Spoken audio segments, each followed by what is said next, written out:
dalam kitab Sunan An-Nasa'i nomor hadis 2357. Sanad hadis ini diriwayatkan pada sahabat mulia yang masih junior, masih muda, kurang lebih 5 tahun di atas sahabat Ibnu Abbas radhiyallahu taala anhuma, yang saat Nabi sallallahu alaihi wasallam wafat beliau masih berumur 20 tahun.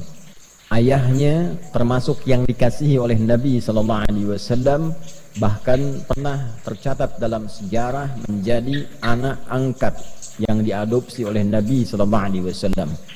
Sahabat junior ini bernama Usamah, ayahnya Zaid bin Harithah radhiyallahu taala anhuma. Sahabat Usamah bin Zaid bin Harithah karena kecintaannya terhadap ilmu, kecintaannya terhadap Nabi sallallahu alaihi wasallam, senantiasa melihat kebiasaan Nabi yang disimpulkan oleh beliau khusus di bulan Sya'ban. Nabi itu senang menunaikan ibadah tertentu. Maka ditanyakanlah kepada Nabi sallallahu alaihi wasallam. Beliau berkata, "Qultu," aku bertanya, "Ya Rasulullah, wahai Rasulullah, lam araka tasumu syahran minasy-syuhuri ma tasumu min syahri Sya'ban."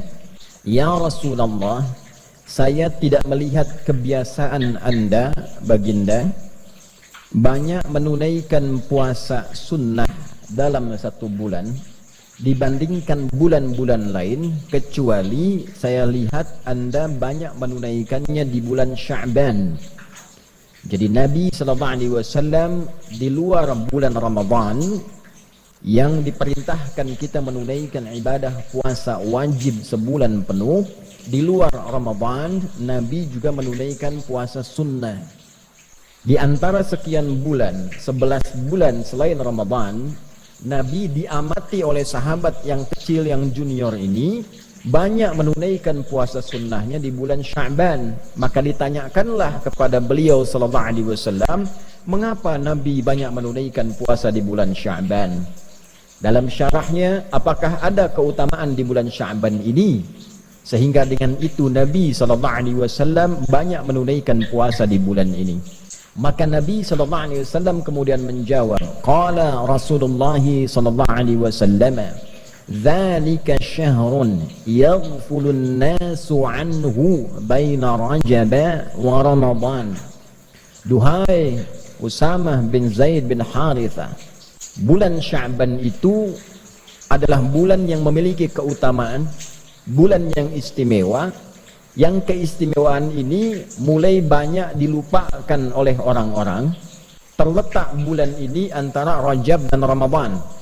Dalam syarah hadis ini diantaranya disebutkan, diantara makna Nabi menyebutkan Rajab dan Ramadan untuk memberikan kesan bahwa banyak orang Islam itu memberikan perhatian yang luas pada bulan Rajab, memperingati Isra dan Mi'raj, menggali lagi keutamaannya, belajar tentang keutamaan perjalanan Nabi sallallahu alaihi wasallam dari Isra kemudian Mi'raj, dituntaskan dengan hikmahnya. Kemudian setelah itu menyiapkan Ramadan sehingga lupa dengan keutamaan Sya'ban yang letaknya ada di tengah-tengah Rajab dan Ramadan. Orang-orang pada masa itu sudah mengetahui bulan Sya'ban itu letaknya antara Rajab dan Ramadan. Tapi Nabi menyebutkan posisi ini dan disebutkan Rajab dan Ramadannya, ingin memberikan kesan kepada umat Islam, umatnya Nabi Muhammad SAW, saking kita fokusnya peringatan di bulan Rajab, Isra dan Mi'raj, banyak pengajian, banyak sekali ceramah, kemudian menyiapkan Ramadan, lupa bahwa Sya'ban pun punya keistimewaan yang tidak ditemukan di bulan-bulan yang lainnya. Saking istimewanya Nabi banyak menunaikan puasa sunnah di bulan Sya'ban ini. Maka apa keistimewaan ya Rasulullah? Wa huwa syahrun turfa'u fihi al-a'malu ila rabbil alamin wa uhibbu an yurfa'a amali wa ana shaimun. Di bulan Sya'ban itu adalah bulan istimewa, waktu saat amalan-amalan kita ditampakkan di hadapan Allah Subhanahu wa ta'ala. Tentu Allah itu sebelum ditampakkan pun sudah mengetahui sifatnya maha. Sebelum dilakukan, sedang dilakukan, setelah dilakukan, Allah maha mengetahui seluruhnya. Tapi disebutkan kalimat-kalimat seperti ini, itu ada maknanya, ada syarahnya. Kalau kita mengaji di ilmu hadis, disebutkan kalimat-kalimat semacam ini untuk menunjukkan bahwa waktu itu begitu istimewa, keadaan itu begitu istimewa. Saking istimewanya, amal-amal kita itu disebutkan walaupun sudah diketahui. Misal kita ingin berikan gambaran, menteri-menteri dalam kabinet misalnya bekerja, dia melakukan riset, analisa, penelitian, misalnya di bidang ketahanan pangan, menyiapkan ketahanan pangan terbaik, padinya, untuk ternaknya dan sebagainya. Nah, presiden sudah melakukan riset terlebih dahulu. Sebelum menterinya bekerja, presiden menugaskan orang-orang tertentu, coba pelajari di lapangan bagaimana. Jangan sampai nanti menterinya presentasi ternyata tidak sesuai dengan data di lapangan. Maka ketika menterinya presentasi di hadapan presiden, kemudian disebutkanlah hasilnya sesuai, hasilnya bagus, yang luar biasa. Sebelum menterinya presentasi, disampaikanlah kemudian catatan-catatan menteri itu di hadapan presiden, misalnya oleh sekretaris kabinetnya, oleh menteri koordinatornya. Disebutkan, ini catatannya bagus, penelitiannya bagus, hasilnya bagus, datanya benar. Tentu ketika disebutkan prestasi-prestasi yang baik ini, bukankah perasaan menterinya nyaman? Bukankah menterinya akan senang? Bukankah menterinya akan bahagia? Kalau kita sekarang sedang bekerja dengan baik, berprestasi, kemudian nama kita disebut secara nasional, dipresentasikan, disebutkan di hadapan pejabat-pejabat, disebutkan di hadapan masyarakat-masyarakat, si fulan ini bagus, sholatnya bagus, sosialnya bagus, beramalnya bagus, semangatnya bagus, kenegaraannya bagus. Bukankah ketika diviralkan itu kita merasa bangga? Kita merasa senang? Sekarang orang masuk koran sudah senang, orang viral sudah senang, orang disebut-sebut sudah senang. Nah, ini ada waktunya nama dan amal kita disebut-sebut di hadapan Allah. Si fulan amalnya begini, si fulan salatnya begini, si fulan baca Qur'annya begini, si fulan sedekahnya begini. Disebutkan di hadapan Allah, sekalipun Allah sudah mengetahui itu semua, untuk memberikan petunjuk kepada kita bahwa nama kita sedang disebut, amal kita sedang diagung-agungkan, amal kita sedang dievaluasi. Maka Nabi SAW memberi contoh kepada kita, saya akan sangat merasa senang dan gembira ketika amal saya ditampakkan di hadapan Allah, disebut-sebut, dievaluasi, saya sedang dalam keadaan menunaikan puasa. Hadirin, sekarang kita masuk pada syarahnya dengan singkat tentang hadis ini. Ada 3 pokok yang terkait dengan syarah hadis dimaksudkan. Yang pertama, tipikal seorang muslim belajar dari ilmu sanad pada hadis ini, tersambung sanadnya pada sahabat Usamah bin Zaid radhiyallahu taala anhuma jami'an. Ini sahabat anak muda, pelajar. Jadi kalau Nabi usia 43 tahun, beliau baru lahir. Nabi diangkat jadi Nabi sallallahu alaihi wasallam, diberikan bekal oleh Allah selama 3 tahun 6 bulan. Bekal, belum berdakwah secara luas, ini anaknya baru lahir. Nabi berdakwah, tinggal di Mekah kurang lebih berdakwah. Setelah fase 3 tahun, 10 tahun. 10 tambah 3, 13 tahun. Berarti anak ini usianya baru 10 tahun. Tapi 10 tahun ini senang dengan ilmu. Membersamai Nabi SAW. Belajar kepada Nabi, belajar dengan benar, belajar Qur'annya, belajar sholatnya. Yang hebat, anak ini sampai ingin tahu kebiasaan Nabi. Ini memberikan pesan kepada kita dalam ilmu sanad, kalau ada orang pintar, orang hebat, orang soleh, dekati dia, lihat kebiasaannya, lihat bagaimana ia beraktivitas, supaya minimal kita mendapatkan kesolehan dan kepintarannya. Lihat bagaimana cara dia belajar, lihat bagaimana cara dia beribadah, lihat bagaimana cara dia berinteraksi dalam kehidupan sosial. Dulu semua sahabat Nabi begitu. Yang ingin dapat percikan berkah ilmu dari Nabi, maka mereka akan melihat bagaimana Nabi belajar, dibimbing oleh Allah Subhanahu wa taala melalui malaikat Jibril. Itu ditiru kemudian. Ketika Nabi menyampaikan, langsung dipraktikkan. Maka hasilnya seperti sahabat Ali bin Abi Thalib radhiyallahu taala anhu, sahabat Abu Hurairah radhiyallahu taala anhu, Salman Al-Farisi radhiyallahu taala anhu, yang kecil-kecil seperti Abdullah bin Abbas radhiyallahu taala anhuma, Abdullah bin Umar radhiyallahu taala anhuma, Abdullah bin Amr bin Al-As radhiyallahu taala anhuma, termasuk sahabat Usama bin Zaid bin Harithah radhiyallahu taala anhuma, jami'an. Kalau belum dapat pintarnya, dapat solehnya. Rajin ke masjidnya, rajin bacaan Qur'annya. Kalau sudah soleh dulu, ilmu pasti datang. Karena syarat ilmu mudah diberikan oleh Allah adalah hadirnya kesolehan dalam diri kita, mantapnya hati kita menerima cahaya.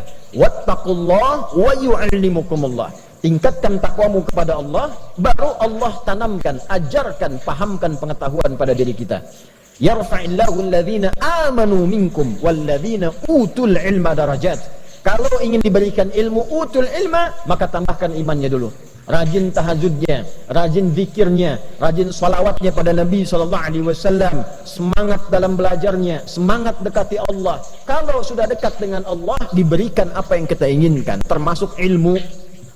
Nah, inilah Usama bin Zaid bin Harithah radhiyallahu ta'ala anhuma jami'an. Maka dalam ilmu sanad tidak cukup kita mendengarkan matan isi hadis. Lihat orang yang meriwayatkan hadisnya, siapa mereka?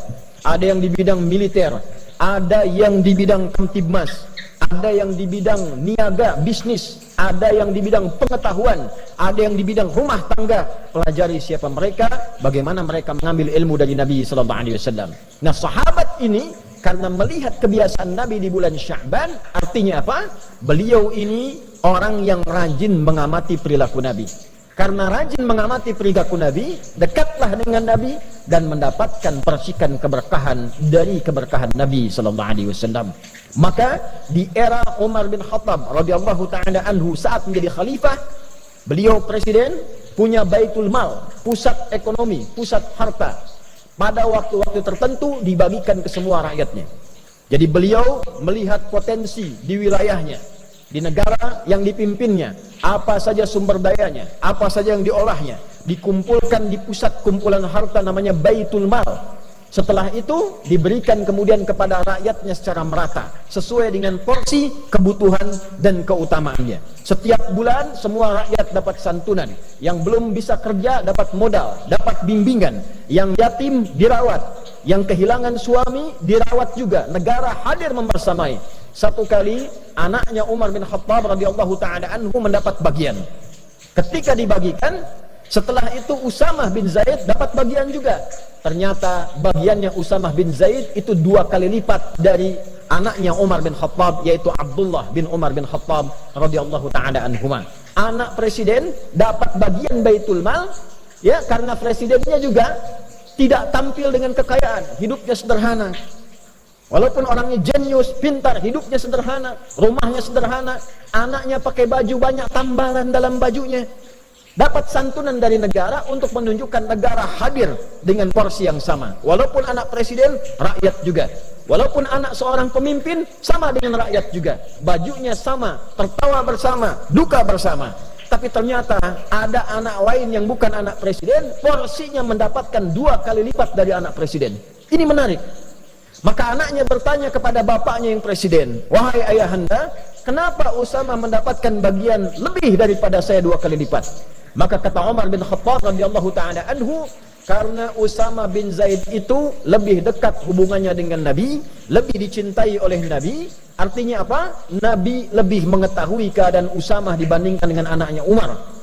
Porsi kebutuhannya, kehidupannya bagaimana, lebih dicintai oleh Nabi. Dan bapaknya Usama lebih dekat kepada Nabi dan lebih dicintai oleh Nabi dari bapakmu. Bayangkan, Umar bin Khattab, seorang pemimpin, beliau jadi presiden di era itu, mengatakan pada anaknya, bapaknya Usama lebih dicintai dan dekat dengan Nabi. Usamahnya lebih dicintai dan dekat dengan Nabi dibandingkan dengan engkau dan dibandingkan dengan bapakmu. Artinya apa? Persahabatan begitu erat, persahabatan begitu mulia. Usama sudah tidak ada bapaknya, diperhatikan oleh Umar melebihi anaknya sendiri karena ia punya beban kehidupan di atas beban anaknya. Itulah ilmu sanad. Jadi intinya kalau kita memperhatikan dengan baik, belajar dengan baik, ikut orang soleh dan pintar, maka kita akan dapatkan keberkahannya. Yang kedua, hadirin dengan cepat, di dalam hadis ini juga menyampaikan keutamaan bulan Sya'ban. Sekarang kita masih di tanggal 8, kurang lebih ada 2 pekan lebih, masih ada 12 atau bahkan 21 hari ke depan. 21 hari masih ada keutamaannya. Setiap harinya, nanti di pertengahan bahkan malamnya, seluruh amal kita di bulan ini dibentangkan oleh malaikat, dibacakan, ditampilkan, disampaikan di hadapan Allah Subhanahu wa taala. Jadi malaikat membacakan, si fulan, ya Allah, hamba membaca Al-Qur'an di hari ini. Si fulan berzikir, si fulan salawat pada Nabi Muhammad sallallahu alaihi wasallam. Si fulan meningkatkan bacaan Al-Qur'annya. Maka dari itu kita siapkan dengan semangat di bulan Sya'ban ini, siapkan amalannya, siapkan peningkatannya, siapkan semangatnya, karena nama dan amalan kita disebut-sebut di bulan ini. Yang ketiga, Nabi mengajarkan kurikulum persiapan Ramadan di bulan Sya'ban. Ayat puasa turunnya bukan di bulan Ramadan. Ayat puasa turun di bulan Sya'ban di tahun kedua Hijrah. Ulama kemudian menyimpulkan mengapa turun di bulan Sya'ban sebagai persiapan bagi umat Nabi Muhammad sebelum masuk ke bulan Ramadan yang lebih istimewa daripada bulan Sya'ban. Karena Ramadan istimewa. Ramadan siang malamnya ada ampunan, siang malamnya ada rahmat, siang malamnya disebut-sebut kita, siang malamnya diberi peluang dibebaskan dari neraka. Lebih istimewa dari Sya'ban. Karena itulah Sya'ban kita berlatih menyiapkan diri untuk sampai ke bulan Ramadan. Apa latihan terbaiknya? Menunaikan puasa. Supaya saat Ramadan tidak kaget puasa sebulan penuh. Maka kita perbanyak puasa di bulan Sya'ban ini. Yang sudah Senin dan Kamis, Senin puasa, Selasa istirahat, Rabu puasa lagi, Kamis puasa, Jumat istirahat, Sabtu bisa istirahat, Ahad bisa istirahat. Perbanyak, yang penting perbanyak. Senin puasa lagi. Yang sudah terbiasa nanti Ayyamul Bid, Senin Kamis tambah puasa Daud. Senin puasa, Selasa istirahat. Rabu puasa, Kamis istirahat. Jumat puasa, demikian sebelum sampai ke bulan Ramadan. Kalau sudah begitu, fisik kita terbiasa, masuk Ramadan siap sebulan penuh, kita sudah terbiasa beramal, siapkan kurikulum dari sekarang. Berapa banyak yang akan dibaca di bulan Ramadan? Berapa kali khatam? Berapa banyak infak? Berapa banyak kita salawat? Siapkan dari sekarang supaya Ramadan kita sudah tangguh menghadapi bulan-bulan, hari-hari, waktu-waktu, malam-malam yang penuh dengan keistimewaan di sisi Allah Subhanahu wa taala. Itulah keutamaan bulan Sya'ban. Semoga kita dilindungi, diberikan hidayah, diberikan taufik oleh Allah Subhanahu wa taala untuk mau meningkatkan amal di bulan Sya'ban ini. InsyaAllah pekan depan masuk insyaAllah ke nisfu Sya'ban. Maka khususnya di malamnya perbanyak ibadah kepada Allah, perbanyak solatnya, perbanyak istighfar, perbanyak baca Al-Quran, dan semoga sesuai hadis Nabi SAW yang sahih, di malam pertengahan Sya'ban, nisfu Sya'ban, Allah menelisik ke dalam sampai ke hati kita. Maka orang-orang yang memohon ampun diampuni dosanya oleh Allah Subhanahu wa taala, kecuali orang yang masih ada iri hati, permusuhan di dalam jiwanya yang paling dalam. Barakallahu li wa lakum fil Qur'anil azim wa nafa'ani wa iyyakum bima fihi minal ayati wa dzikril hakim wa taqabbala minni wa minkum tilawatahu innahu huwas sami'ul alim. Ud'ullaha yastajib lana wa lakum jami'an. Alhamdulillah wassalatu wassalamu ala rasulillah nabiyyina wa sayyidina Muhammad ibn Abdillah wa ala alihi wa sahbihi wa man walah. Nashhadu an la ilaha illallah wahdahu la sharika lah wa nashhadu anna Muhammadan abduhu wa rasuluhu alladhi la nabiyya ba'dah.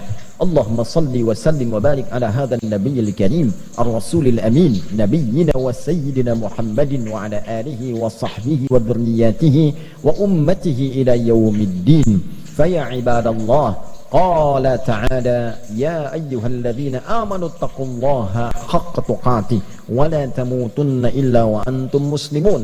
وقال تعالى إن الله وملائكته يصلون على النبي يا أيها الذين آمنوا صلوا عليه وسلموا تسليما.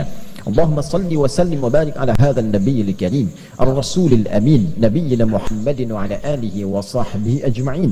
Rabbana la tada' lana fi maqamina hadha wa fi kulli maqamin dhanban illa ghafartah wa la hamman illa farajtah wa la daynan illa qadaytah wa la maridan illa shafaitah wa la 'asiran illa yassartah wa la hajatan min hawaijid dunya wal akhirati fiha laka ridha wa fiha lana salah illa qadaytah ya arhamar rahimin. Ya Allah, jika ada pendosa di Jumat ini, ampuni dosanya.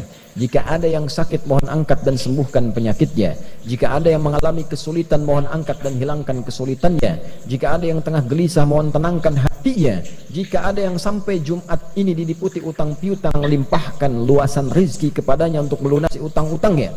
Allahumma barik hadzal makan wa hadzal ma'had mira ya arhamar rahimin tamamal mubarakah kama barakta kullal amakinil qadimah wal haliyah wal mutaqaddimah ya arhamar rahimin. Ya Allah, anugerahkan keberkahan kepada pesantren ini, pesantren Mira, dan seluruh tempat-tempat yang baik yang pernah Engkau berkahi di muka bumi ini. Allahumma hafadz biladana Indonesia waj'alha baldatan thayyibatan wa anta tardaha. Ya Allah, mohon negeri kami Indonesia dijaga ya Allah. Jagalah negeri kami ini, jadikan negeri kami negeri yang makmur, negeri yang baik yang Engkau ridai. Allahumma ihfadz umara'aha wa ru'asa'aha waj'alhum ya Allah minal 'udala liyukhaffifu hisabahum yaumal qiyamah. Ya Allah, mohon jaga para pemimpin kami dari level atas sampai yang bawahnya. Sehatkan mereka, kuatkan mereka, bimbing mereka agar bersikap adil dan baik dalam menjalani kepemimpinan untuk meringankan hisab mereka di akhirat kelak. Allahumma ihfadz ulama'ana waj'alhum mukhlashina lakad-din. Ya Allah, mohon jaga para ulama kami, ikhlaskan mereka dalam berdakwah, berikan kemampuan mencerahkan umat, jauhkan dari perpecahan ya arhamar rahimin. Allahumma yassir lana wa la tu'assir alaina waj'alna hamalatal Qur'anil Karim waj'alil Qur'ana sahiban lana fid dunya wa syafi'an lana fil akhirati ya arhamar rahimin. Ya Allah, jadikan kami semua termasuk ahli-ahli Al-Quran, terutama ya Allah keluarga besar pesantren ini jadikan termasuk ahli Al-Quran. Jadikan ya Allah Al-Quran sebagai teman kami di dunia, syafaat bagi kami di akhirat, cahaya bagi kami di alam kubur kami ya arhamar rahimin. Allahumma ashtaqna bi rasulillahi sallallahu alaihi wasallam la tahrimna al-liqa ma'al mustafa sallallahu alaihi wasallam yawmal qiyamati fi jannatikal firdausil a'la ya arhamar rahimin. Ya Allah, anugerahkan ya Allah dari kerinduan kami kepada Nabi Muhammad sallallahu alaihi wasallam kesempatan untuk berjumpa dengan beliau, kesempatan ya Allah untuk bersua dengan beliau, kesempatan untuk tinggal di surga Firdaus dan bersamai oleh Rasulullah sallallahu alaihi wasallam. Rabbana atina fid dunya hasanah wa fil akhirati hasanah wa qina adzaban nar. Bi fadlika subhana rabbika rabbil izzati amma yasifun wa salamun alal mursalin wa akhiru da'wana alhamdulillahi rabbil alamin.